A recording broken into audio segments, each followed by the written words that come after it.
In today's video, I'll show you on how you can link Spotify to Alexa. First things first, you want to get the application called Amazon Alexa. Now you can get this from the Google Play Store or the App Store depending on the device that you are using.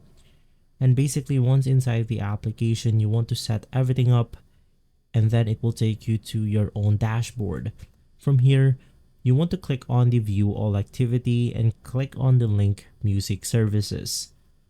Scroll down and then you find Link New Service.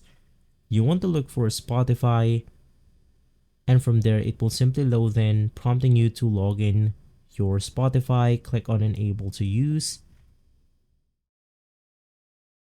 And then you can just simply log in your Spotify, and from there you will be able to link both of your accounts together.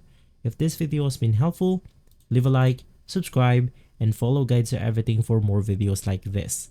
Thanks for watching.